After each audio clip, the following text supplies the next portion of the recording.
understands the life is purposeless, only he can experience the meaning of living. Meaning of living is bliss, but there is no purpose. The more you think about purposes, more you will create worries, more you will try to squeeze maximum from life. But when you try to squeeze maximum from life, life is much more intelligent than you. Please be very clear, life is much more intelligent than you. When you try to squeeze maximum from life, it just slips away through your fingers. Life is like a river. If you put your hands in the river and keep it open, it will always be there in your hand. But if you try to catch it, if you try to hold, you will have only empty hand. You will have only empty hand. Life is a flowing river. If you just allow it to happen, it will continuously flow in you. The moment you try to catch it, the moment you try to possess it, you will have only empty hands. You will not be able to have the life itself. You will not be able to have the very life. Be very clear. The moment you understand life is purposelessness, the purposelessness of life, you start experiencing the meaning of living, the bliss. The moment you drop the goal, very path itself becomes beautiful. Your whole life will become beautiful. Your whole life will become ecstasy. Nothing to achieve separately. The whole thing is purposeless. The moment you experience in your inner space that nothing is going to be with you permanently, or nothing is permanent, the moment you understand that, a deep healing, a deep cooling breeze enters into your consciousness. Your whole inner space will be healed. You have so many thousands of wounds in your inner space. Wounds created by your own desires. Wounds created by your failures. Wounds created by others. Wounds created by your near and dear ones. All these wounds will be healed with this single one medicine. I can say single one meditation. It is not medication, meditation. This one meditation of understanding life is purposeless. This one meditation of realizing whatever you achieve, it is just nothing. Nothing is going to be with you. Alexander, the so-called great, I don't want to say he's great, that is a so-called great. Fool who did so many murders cannot be called as great. Please be very clear. Never teach, at least to your kids, the Alexander is great. Then you are inspiring them to do murders. Then you are inspiring them to enter into the wars. Unconsciously you are putting all these ideals in front of them. Never do that. The Alexander, the so-called great, of course, he did one good thing. Unfortunately or fortunately, he met one enlightened master in India. We can say unfortunately only, because this guy don't know how to respect him. He met that enlightened person. Somehow, he got the idea from his guru, bring one enlightened master from India and Vedas from India, I will change the whole society. So this guy decided he will take at least one enlightened person from India. Some of you got the chance to meet one enlightened person. He invites him, please come to our country. The master just laughs. No, I don't want to come anywhere. I want to be here only. He says, no, please come, I will give you a big palace. Here you are lying like a beggar, without even clothes, without even having enough clothes. Please come there. I will give you a big palace and all the comforts. He just laughs. He says, no, I am quite happy here. I don't want to come. You know, the kings, what is the next step they will take? First, through greed he tried. Because it did not work, he wanted to try through fear. He just took his sword out. If you are not ready to come, you will be killed. Just in front of the naked sword. This master is laughing. Please be very clear, laughing now is very difficult. Laughing now is very easy. But laughing in front of a naked sword is very difficult. And especially the person who is holding is a king. If he kills, there is nobody to question. There is nobody to question. But in front of the naked sword, he is laughing. He says, fool, you are a great liar. He just says, he straight away looks into the eyes of Alexander. The master looks into the eyes of Alexander and says, fool, you are a great liar. First time Alexander is shaken. First time he was shaken. He says, are you not afraid? Master says, you can never kill me. You may destroy this body. You cannot kill me. The courage or the confidence of experience, the courage which is expressed by the spiritual experience, what we studied in Gita, Nainam Chindanti Sastrani, Nainam Dagati Pavakaha. It has become experience. Atman cannot be killed. Atman cannot be destroyed. It cannot be burned. It has become experience for him. That is why the courage and the confidence. He just laughs.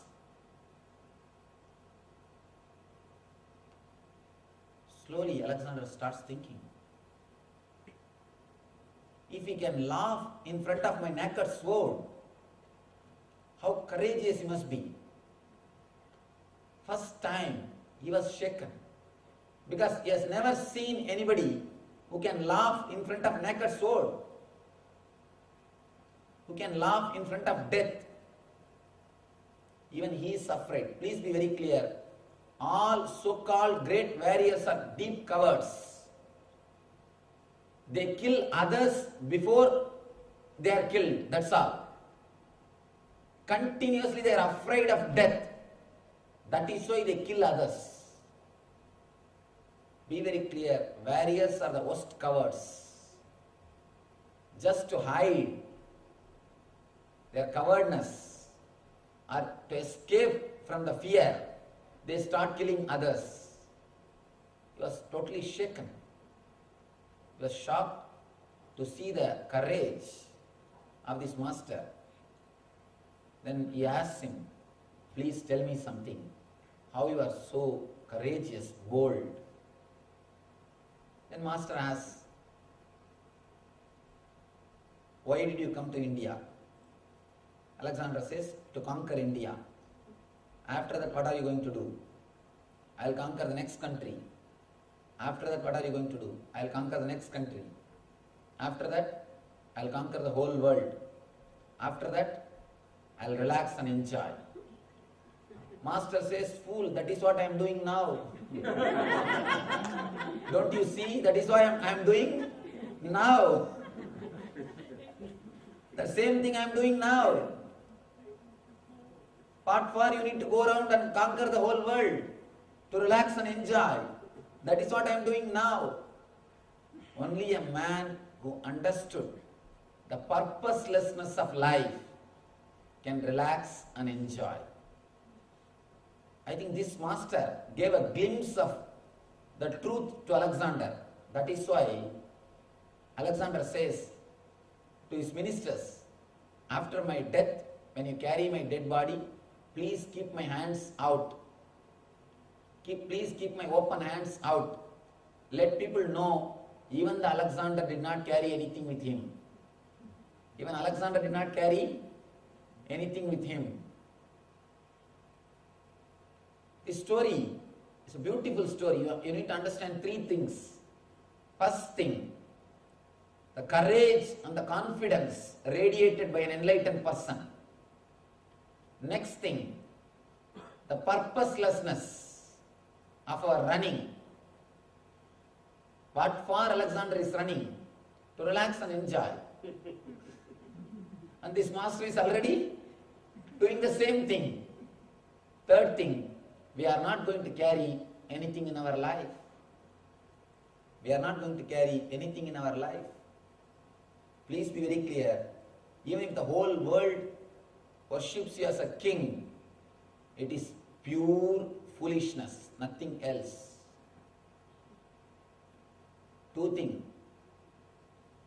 Mad people also claim they are king. People who are sitting in the throne, they also claim they are kings. Why somebody is put in the asylum or somebody is respected? If this guy is cunning enough to convince others to believe what he says, he is respected and made to sit in throne.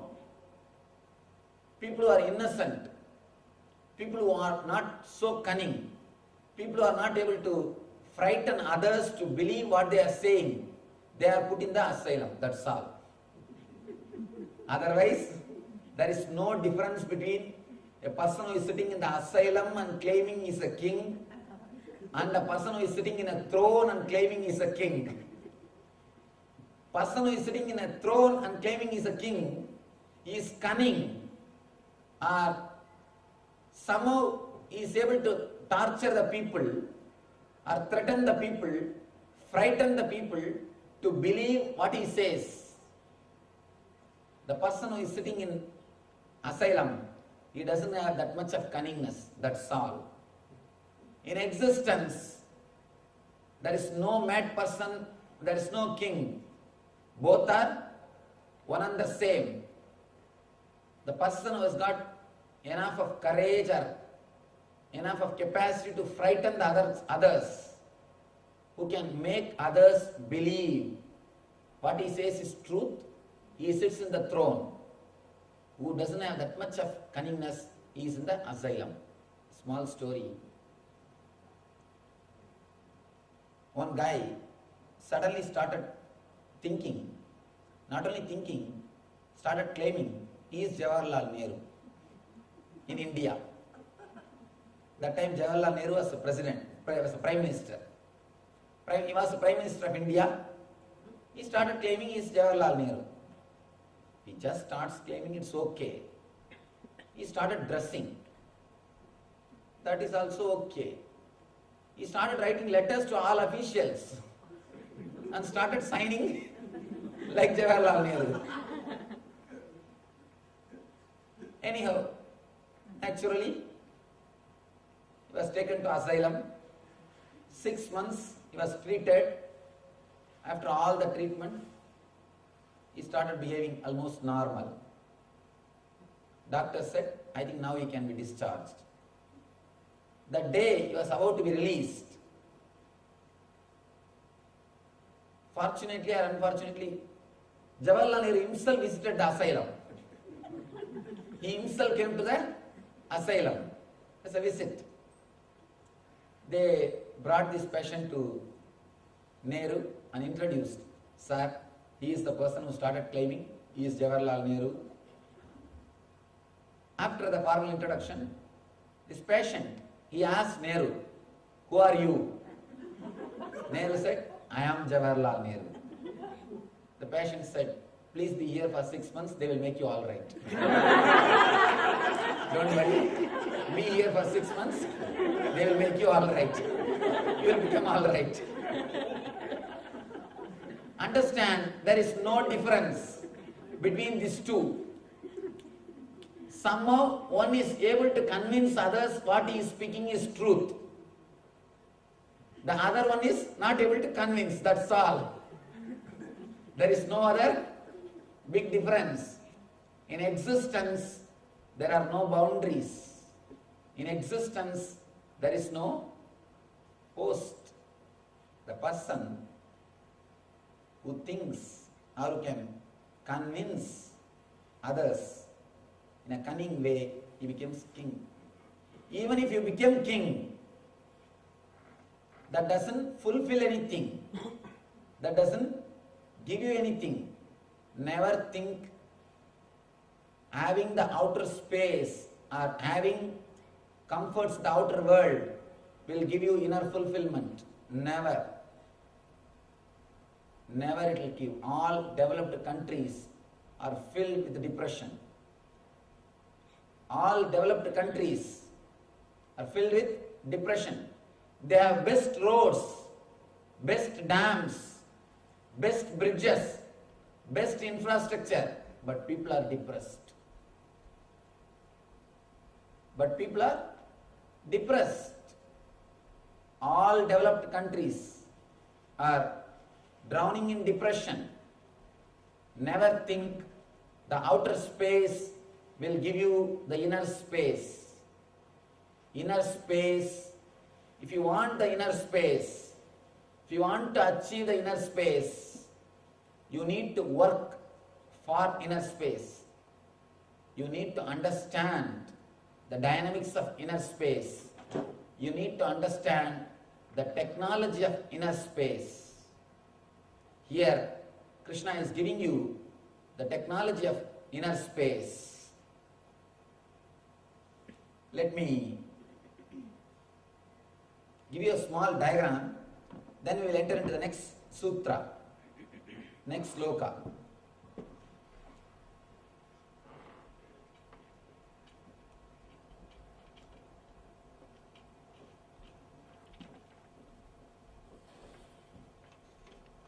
How we work or how our mind moves.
This is your being. Material life is a horizontal line, and vertical life is a vertical line is a spiritual life. Continuously, always we fight or we try to choose something. You continuously bother whether to choose the horizontal line or vertical line, whether to go in this path or in this path. We are always stuck somewhere here or somewhere here.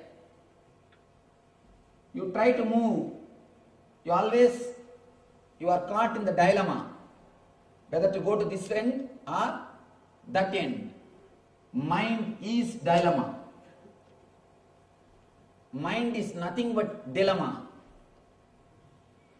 Whatever path you choose, whether the material life or spiritual life, you will always feel you are missing the other part. You will continuously feel you are missing something. One important thing, as long as you think your mind, as long as you live with the mind, you will have this problem of material life and spiritual life. But if you can just drop into the being, if you can just forget about the goal which is here, this is the purpose. You are continuously running towards it. The running towards the purpose. Running towards the purpose. One more thing. Just like you have goals in the material life, people have got goals in the spiritual life also. There are so many people who wants, I should meditate for 7 hours. I should become enlightened. I should become that. I should do this. I should be that. Please be very clear. Goal in the material life and goal in the spiritual life both make you mad. If you want to become mad, continuously think of any goal. Straight way to become mad. Nothing else needs to be done. Simple technique to become mad is remember about some goals. The more you are bothered about goals, you will not be able to live the path. For example, a teacher, if he is continuously bothered about salary, he will never be able to see the faces of students. He will be seeing only the face which is printed in the dollar bill. He will never be able to see the face of the student. Same way, the man who is caught in the goal will never be able to live the life. Man who is continuously bothering, thinking about the goal, will never be able to enjoy the simple things which is around him.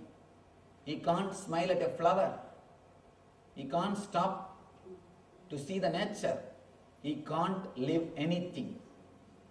He will be continuously running behind the printed paper, dollar bill, which has no value basically.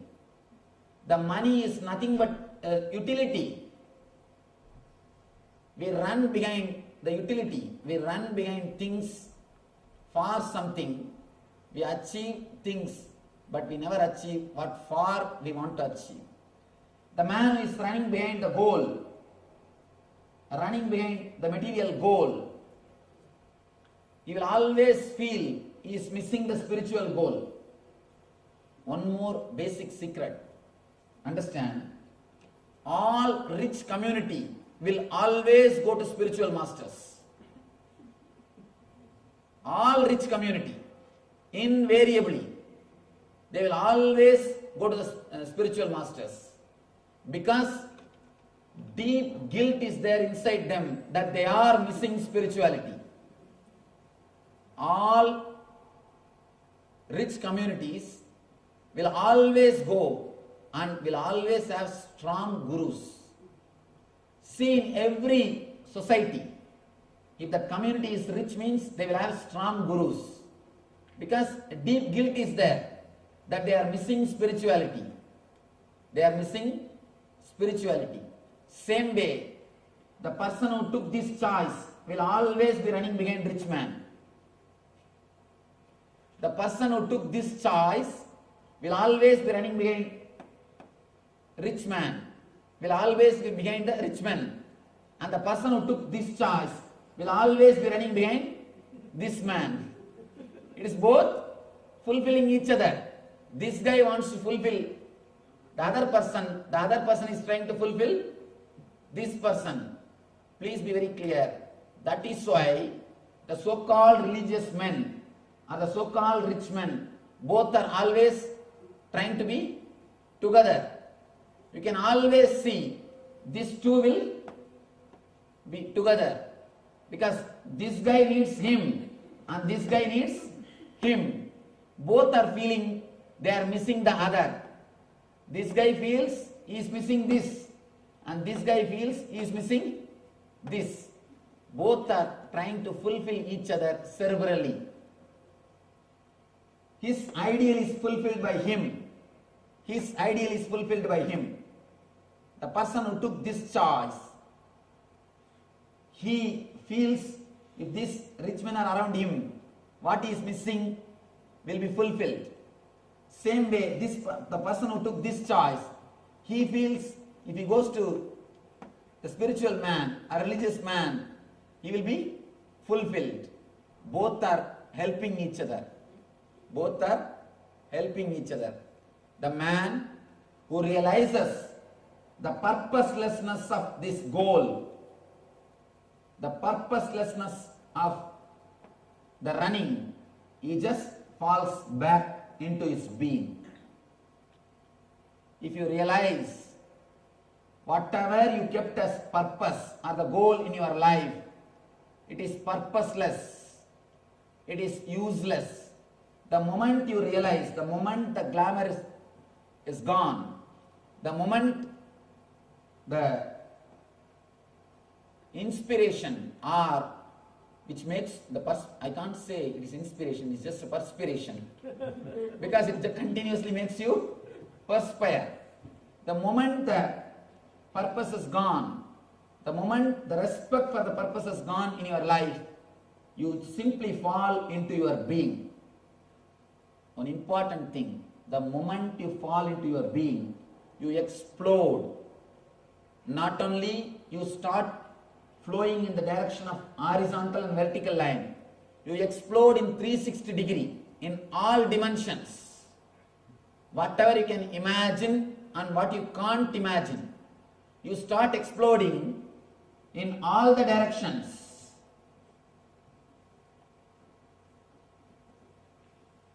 Only then you become multi-dimensional being.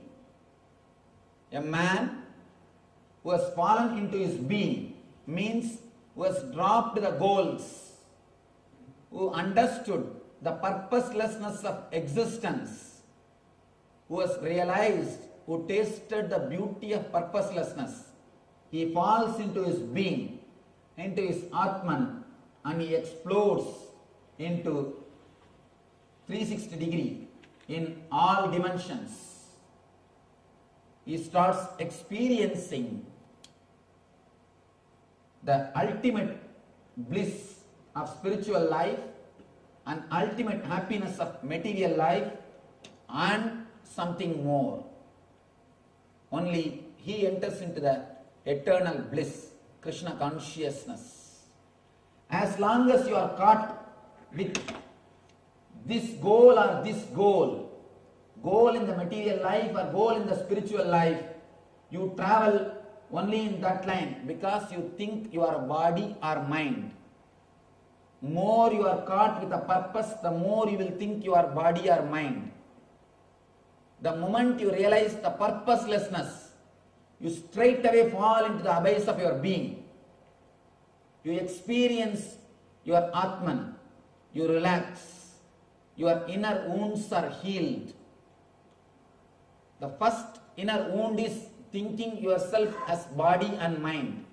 That is the original sin. Please be very clear. The original sin is thinking yourself as body and mind. Don't think Adam eating apple is the original sin. No. Why should we suffer for his sin? Why should we suffer for his sin? Surely we don't have to suffer for his sin. The original sin is not Adam eating apple. It is you thinking yourself as body or mind. When you have the purpose, when you think of the purpose of the life, you think you are body or mind. When you realize the purposelessness, you just drop into your being. The moment you drop into your being, you explode. Your inner wounds are healed. Understand this one thing. If you can understand this one thing, this moment you can become enlightened. Actually, any single individual to become enlightened. You don't need whole Gita. Single sloka is enough. Single Gita sloka is enough to make any individual enlightened. Why I am speaking on all the slokas? Because there are so many different kinds of individuals. This is a key for different individuals. That is the reason I am explaining all the slokas.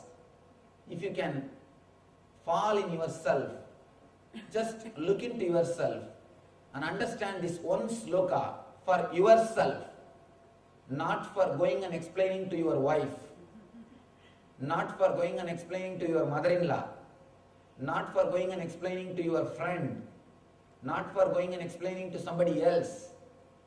Please be very clear. Whenever I speak, understand I am speaking to you. Don't prepare notes in your mind to go and repeat it to somebody else. When you prepare notes, I should go and tell this to my friend. I should go and tell this to my husband. When you prepare notes mentally to go and repeat it to somebody, you will miss experiencing it. Just allow this one idea to work on you. The purposelessness of life.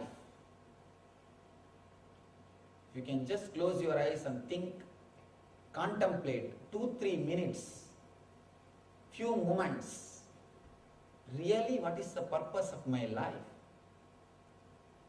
What for I am doing what I am doing? Where am I going? What is happening? Just if your inner eye opens, if your inner space understands the beauty of purposelessness, that is enough. You will fall into your being. When you fall into your being, you explode into 360 degree. In all dimensions, you explode. You experience totally different kind of material life and totally different kind of spiritual life. As on now, you can neither experience spiritual life nor experience material life. Because when you are here, you are looking there.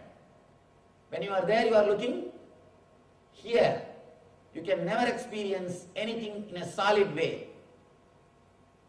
Your mind is not with your body. You are not living inside your boundary. Always the other side of the bank looks greener. Always something else is calling you. Only when you experience the beauty of purposelessness, you will be able to understand what Krishna says throughout the Karma Yoga. Please take few minutes, close your eyes and look into yourself. Sincerely ask yourself, let this understanding work on you.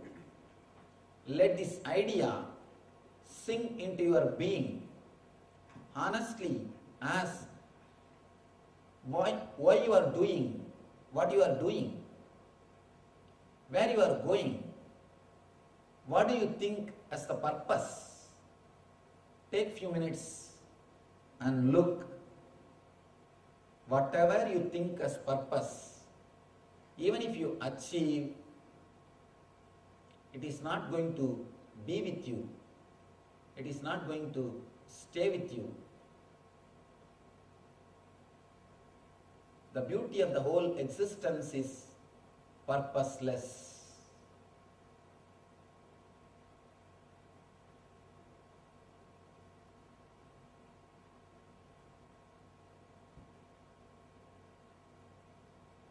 Let this one idea sink in your being. Let this go deep into your inner space. Let it do its alchemy on you.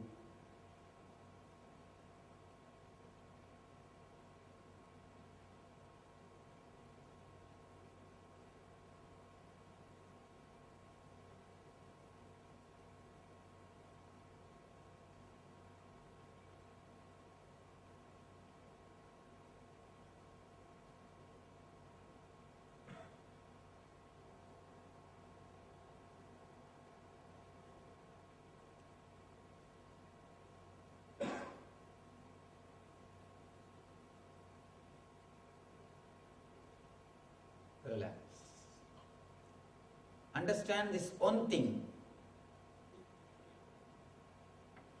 Just understanding this one single idea can transform your whole way of thinking, can transform your whole way of working, can transform your whole way of living.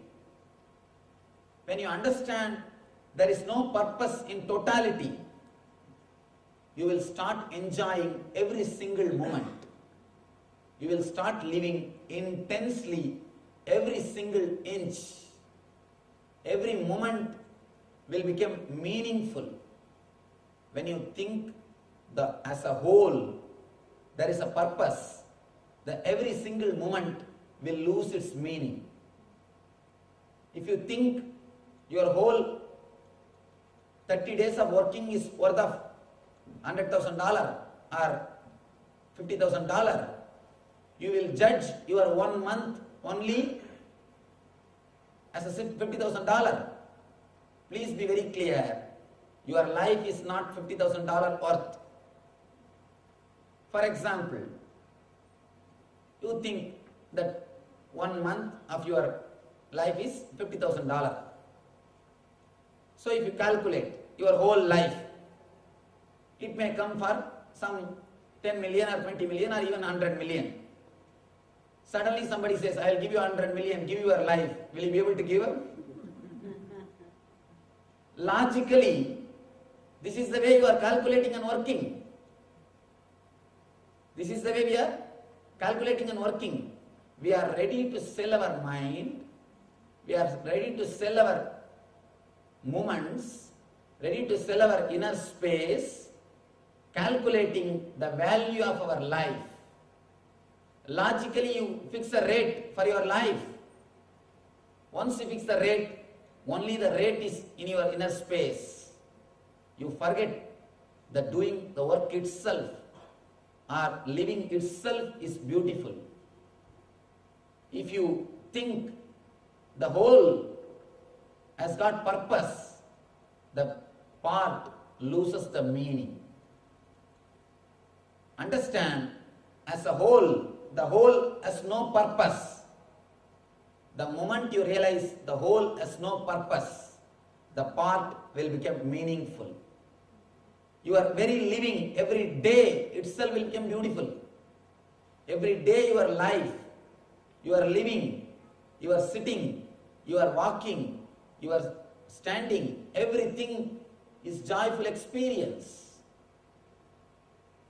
That is why they say that Satchit Ananda means bliss of very existence. Your very existence is blissful. You don't have to think, in the end you will have the bliss. No. Your very existence is blissful. The moment you drop the goal, your path becomes blissful. The moment you realize the beauty of purposelessness, your very existence becomes meaningful. The meaning of existence is bliss, eternal bliss, Nitya Ananda. The next sloka says, Nahi gacchit chanamapi jadu dishtatya karma krit karya dehyava sakkarma sarva prakriti jair gunai. Nahi gacchit chanamapi jadu dishtatya karma krit karya dehyava sakkarma sarva prakriti jair gunai. Everyone is forced to act helplessly according to the qualities he has acquired from the modes of material nature. Therefore, no one can refrain from doing something, not even for a moment. Usually people ask me, Swamiji, if you say that life is purposeless, why should we work? Let us lie down. Who will give me food? I tell you, you can never lie down. You may lie down for next 4 or 5 days because you will always go to this extreme. Now the pendulum is in this extreme. If you take the hand, it will go to this extreme. Maximum 1 week you will be able to lie down. After that, you can't lie down. By your very nature, you will start doing the work. By your very nature, you will start doing the work. All I mean when I say life is purposeless, I am not asking you to just lie down in your home. I am asking, let your body and mind work without disturbing your inner space. You don't have to sell your inner space to have outer place. You don't have to sell your inner bliss to have outer comforts. By very nature, here Krishna gives the assurance, by your very nature your body and mind will work. Just if you keep quiet, that is enough, they will function beautifully. Somebody came and asked me, Swamiji, to do right thing, what should I do? How should I keep my mind to do right thing? I told him, just keep quiet. Automatically your body and mind will do the right thing. Just if you get out of your system, that's enough.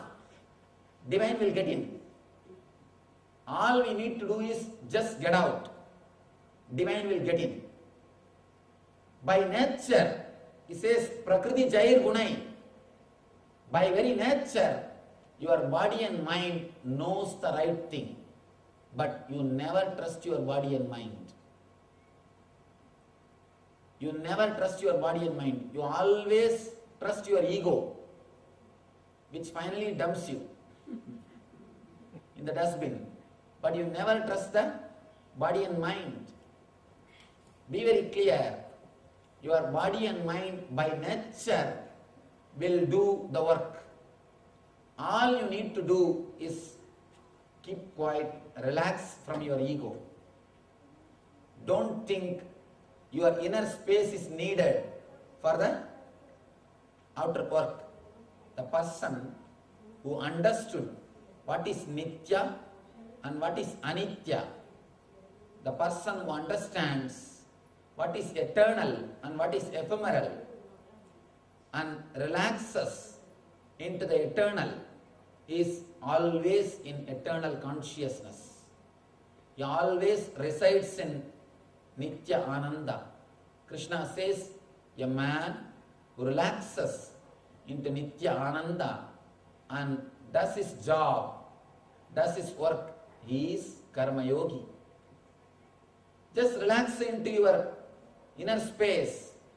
Automatically you will be guided. You will be guided. You always think, if I relax in my mind, thinking that life is purposeless, how will I know which is right and which is wrong, Swamiji? How will I know which is right and which is wrong? Please be very clear. The more you worry about which is right and wrong, you will not do any mistake. You will commit blunders. The person who worries which is right and which is wrong continuously will commit only blunders. He will never commit mistakes. The person who doesn't worry, who never bothers, he may do small mistakes. But the person who continuously worries will never do small mistakes, he will commit big blunders. And I tell you, to take this jump of not worrying needs courage. Even if you do one or two mistakes, what is the wrong? Taking the risk and jumping and start living without worrying is what I call dhiratva, courage. Courage of entering into the spiritual life. When you take the jump, you will do naturally one or two small mistakes. Don't worry. Putting up with that mistake is what I call tapascharya. Tapas. Tapas is nothing but accepting the small mistakes which you do when the conscious transition happens in your being. When you move from ephemeral consciousness to eternal consciousness, when you move from worry to bliss, when you move from asatya to satya, you will do one or two mistakes. You will fall and rise, just like a small child when he tries to walk. It will always fall once or twice. Just because of that, can you say, don't start walking? No. Even if it does one or two small mistakes, it has to stand up and start walking. That one or two small mistakes, once or twice falling and trying to stand up, is what is tapas done to learn how to walk. Same way, when you start living without mind, in the initial level, you may commit one or two mistakes. Don't worry. That is tapascharya. That is tapas. Have courage and just enter into the zone of no mind. Enter into the zone of eternal consciousness. Simply start living. Realize the purposelessness of the existence. Decide, today onwards, I will live without worrying. Because life is too small to be spent in worrying. Life is too small to be spent in worrying. Life is too short to be spent in worrying. So never bother, never worry about your goals. Just drop the goals. The moment you understand the beauty of purposelessness, all the wounds which you have created in your inner space will be healed. You will fall into the abyss of eternal bliss.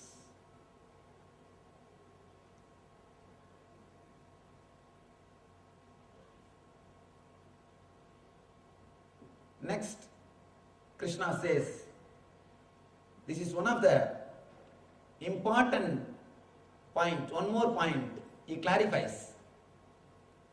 Ye me madamidam nityam anudishtanti manava Shraddhavanto nasuyanto mucchante vikarmavi. The translation goes, those persons who execute their duties according to my injunctions and who follow this teaching faithfully without envy become free from the bondage of fruitive actions. Here you need to understand two things.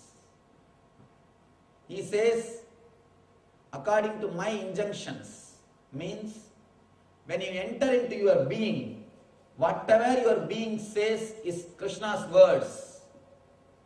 When he says my injunction, he means the injunction from Atman.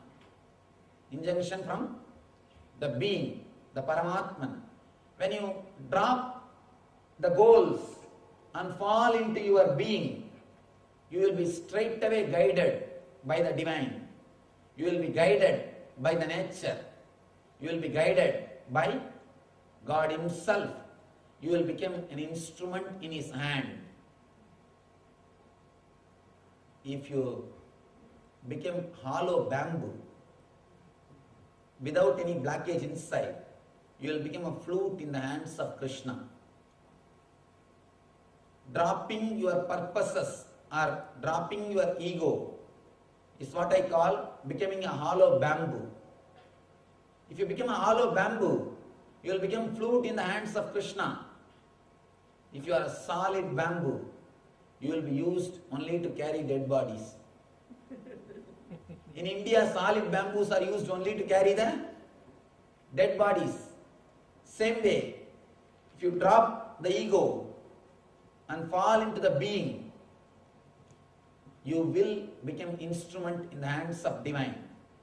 You will become a divine flute. When you become flute, the air which enters into you comes out as a music. Same way, when you become an instrument in the divine's hand, the air which enters into you comes out as a shastra or mantra or the music. Whatever comes out of you becomes divine. Your words become mantra. Your actions become tantra. Your form is yantra. The moment you drop the ego, your words become mantra to guide people. Your form becomes yantra to be meditated on. Your actions become tantra, technique to realize the Atman. you become divine. If you carry your ego just like a solid bamboo is used only to carry dead bodies. You will also be carrying this dead body. You will also be carrying this dead body. Now it is up to you whether to become hollow bamboo and become a flute in the hands of Krishna, or to be a solid bamboo and carry the dead bodies to Smashana. If you drop into your being, you will become an enlightened being. You will become an instrument in the hands of the divine. Your words will become mantra. Your form will become yantra. Your actions will become tantra. Instead, if you decide to carry your ego, you will be carrying this dead body wherever you go. Here, he says, those persons who execute their duties according to my injunctions, according to your inner consciousness. Please be very clear. As long as you carry the goal of the society, the purposes conditioned on you by the society, you will be carrying conscience.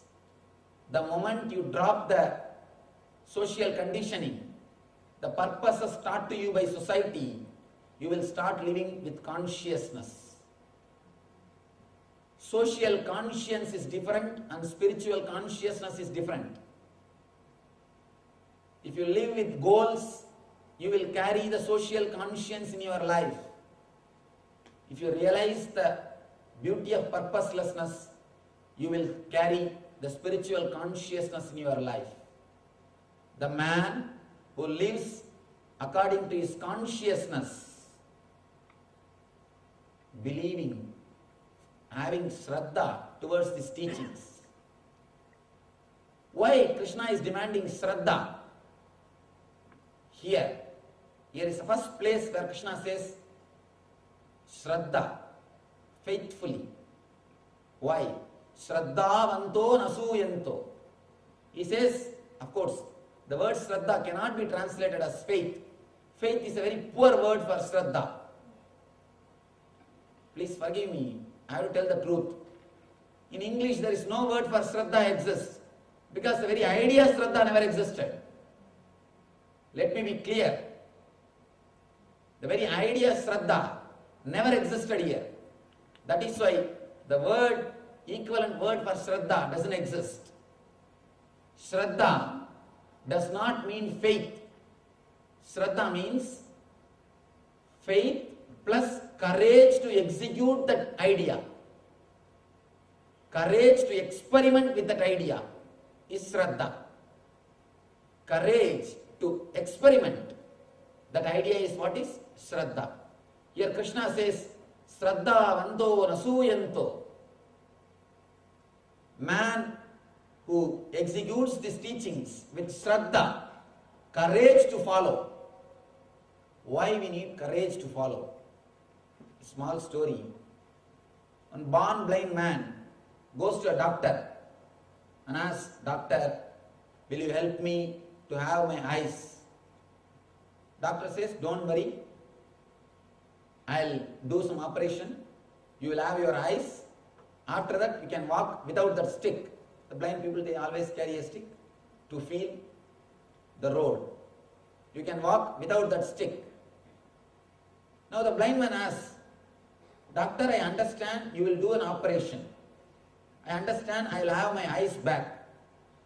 But I don't understand, how can I walk without stick? How can I walk without stick?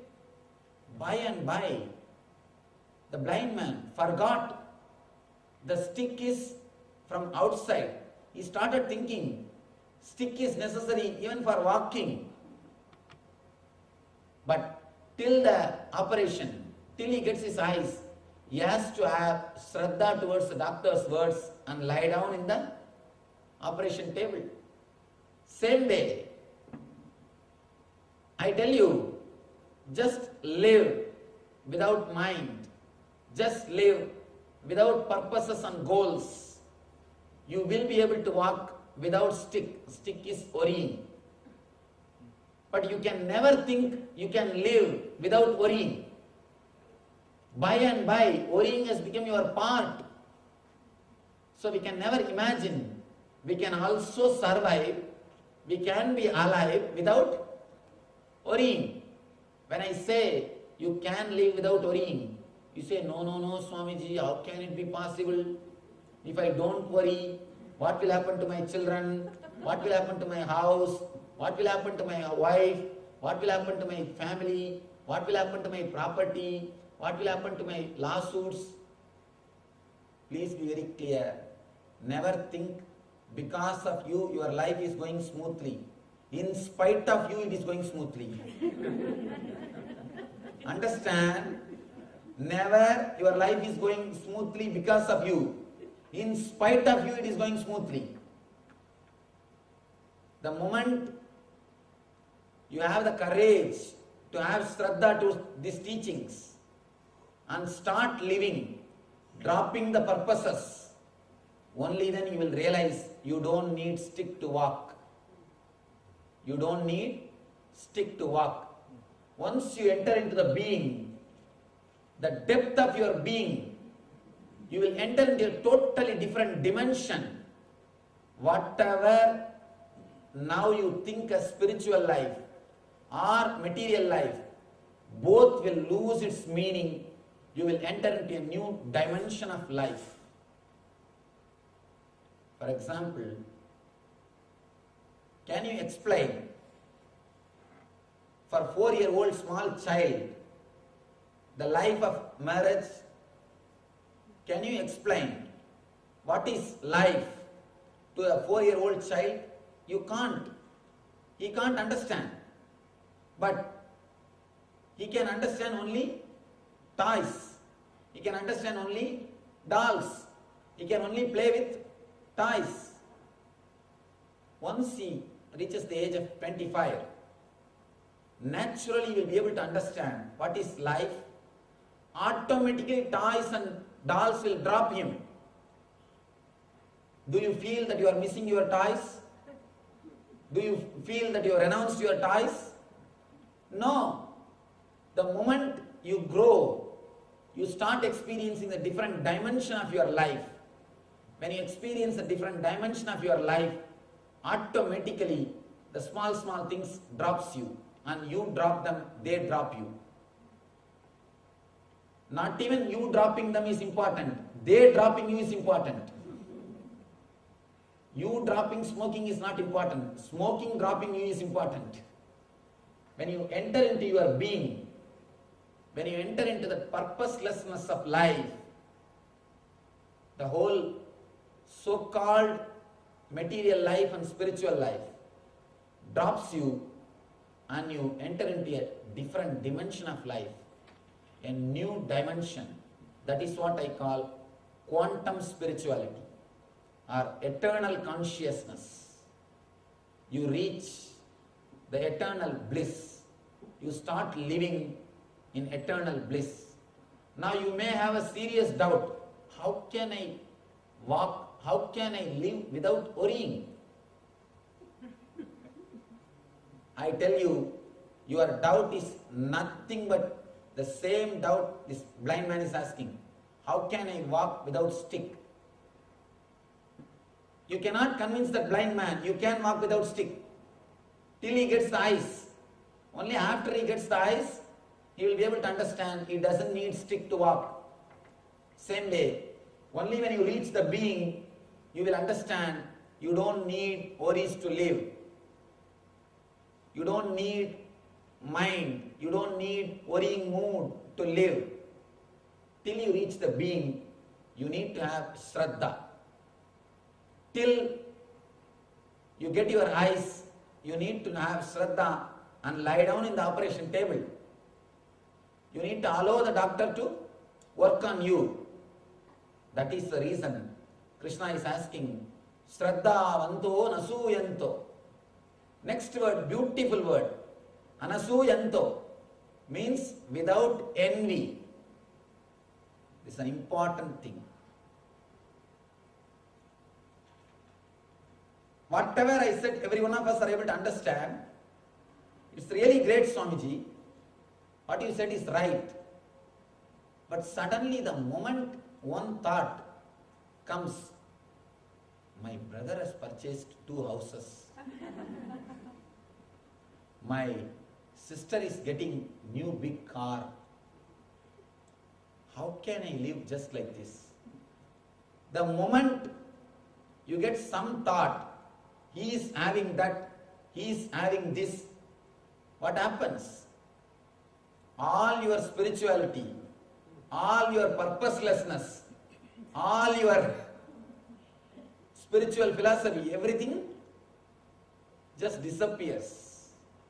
You are again on the same rat race. He says, without envy. Envy is the thing which puts you again in that same rut. In the same rut. One great problem in the rat race is, even if you win, you are a rat. Even if you win, you are a rat. Nothing more than that. Please be very clear. The moment envy, jealous enters into your being, whole thing disappears. You start again running into the social conditioning. You start running behind the purposes. You start running behind the goals. Envy or jealousy is the thing which makes you run like a rat. Run like a rat. There is a beautiful, another one idea in Tantra. Maya Shakti. This Maya makes us all dance just with this one stick called jealousy. Have you seen the monkey charmers in India? The roadside, they will do a small show with monkeys. They will have a small stick.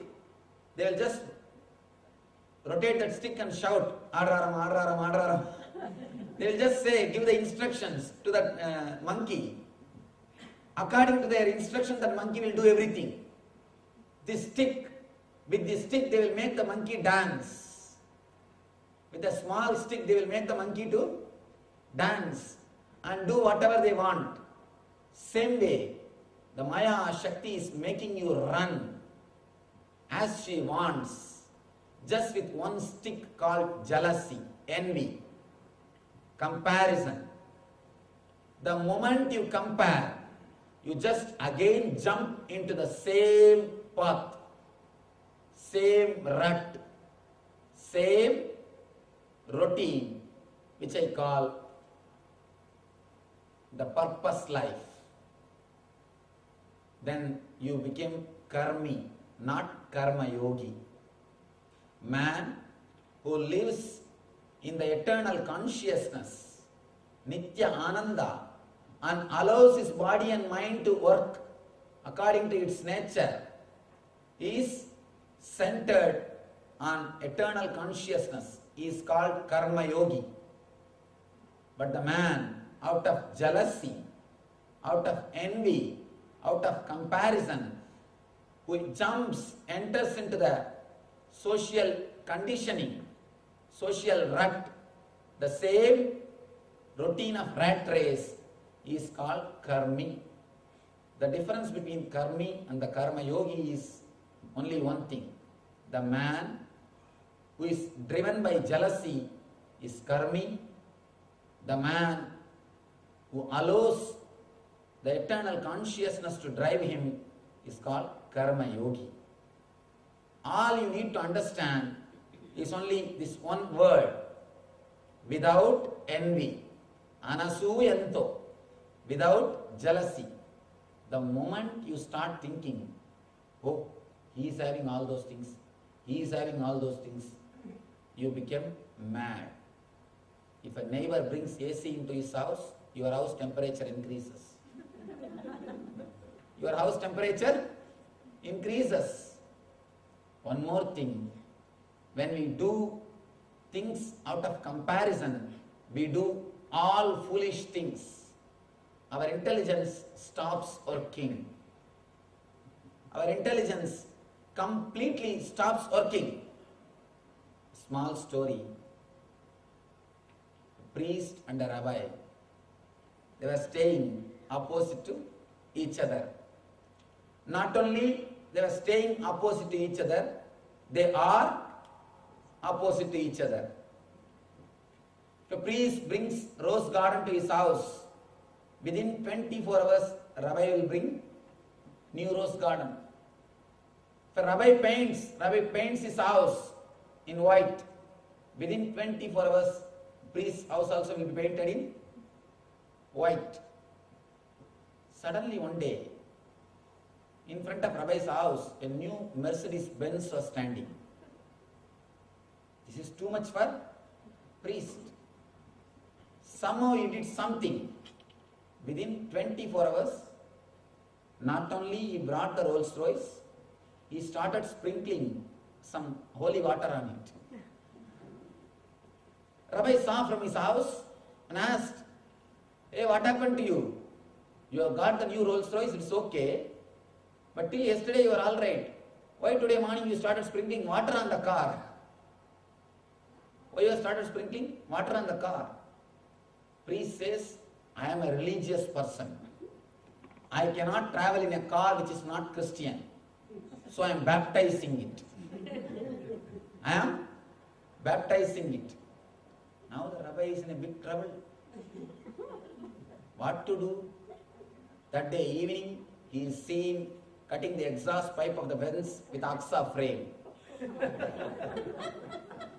If you understand. If you have not understood, ask the people who are laughing.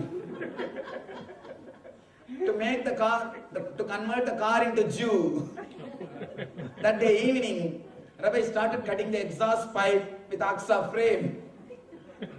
If you do things out of jealous, out of enviousness, out of comparison, we will end up only doing this type of foolish things.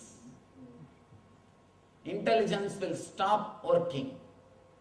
When you start comparing, intelligence stops working. Please understand, every one of you are unique. There is no need to compare. There is no need to compare with other person. You are unique. The main problem is you compare only with the nearest persons.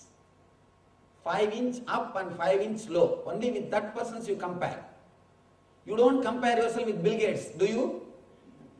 If you compare, even God cannot save you. That is different. You don't. You compare only with your neighbor. You compare only with your colleague. You compare only with your brother. You compare only with your sister.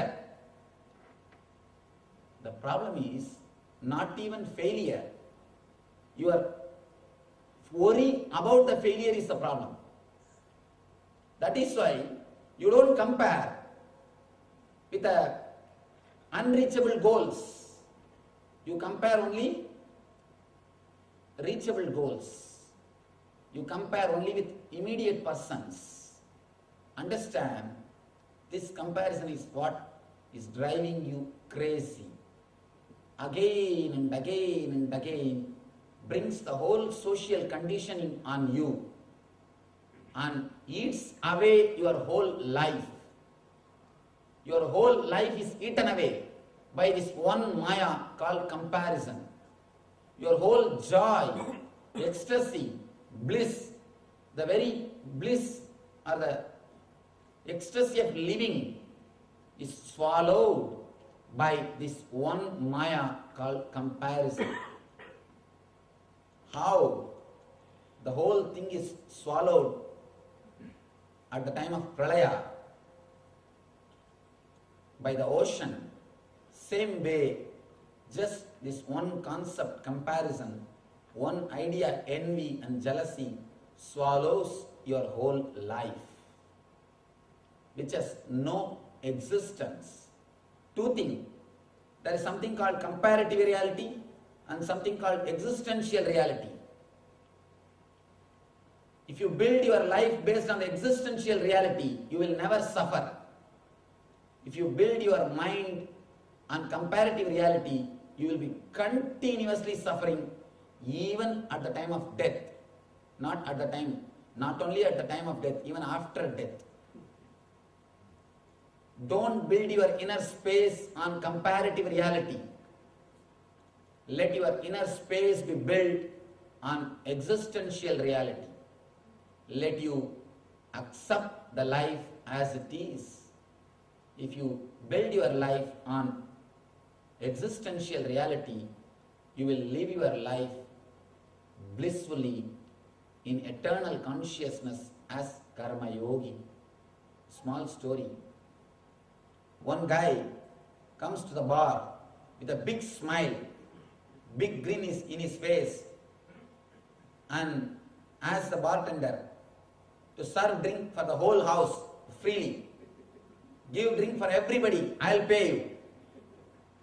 Bartender serves and asks, it's so nice, I'm very happy, you did a good thing for everybody.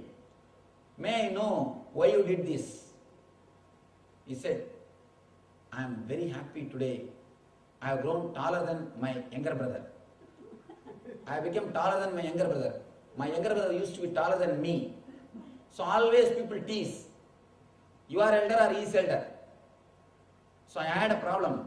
Today I have grown taller than my younger brother. And younger brother taller than you is really problem. If your elder brother taller than you, it can be at least tolerated. Younger brother taller than you is too much. Today, I have become taller than him. He asks, how? In this age, how suddenly you have grown and become taller than him? No, I have not grown. He met with accident, his both legs have been amputated. When you compare, when we live with jealousy, when our life is based on comparative reality, please be very clear, we end up only in this type of things.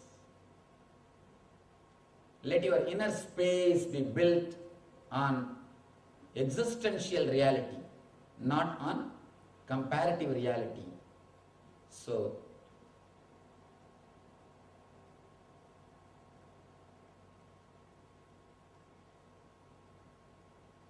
next,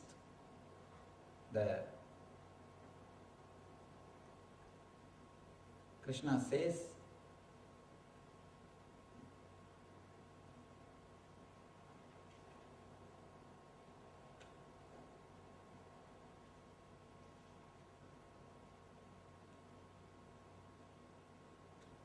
beautiful thing.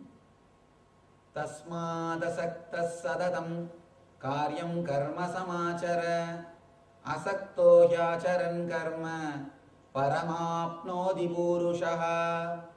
Therefore, one should do his duty without being desirous to the rewards of action, for by working without attachment, one attains the supreme. The whole essence of Karma Yoga. So understand, because of all these reasons, drop your attachment to the purpose, drop your attachment to the goal, and live the happy life, live the life blissfully. You will achieve the supreme. Tasmad asakta sadadam karyam karma samachara asakto hyacharan karma paramapnodi purushaha. He says, you will achieve the supreme. You will achieve the eternal consciousness, Nitya Ananda. So, let us pray to the ultimate divine, Parabrahma Krishna, to make us all understand his great message,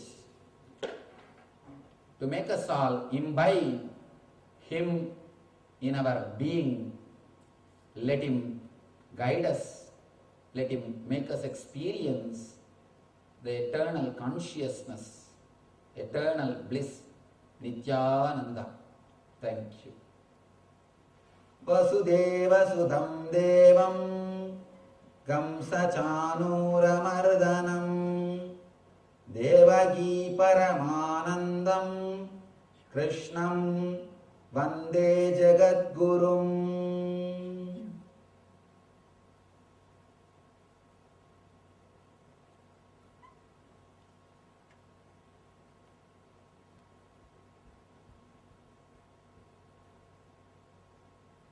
Thank you.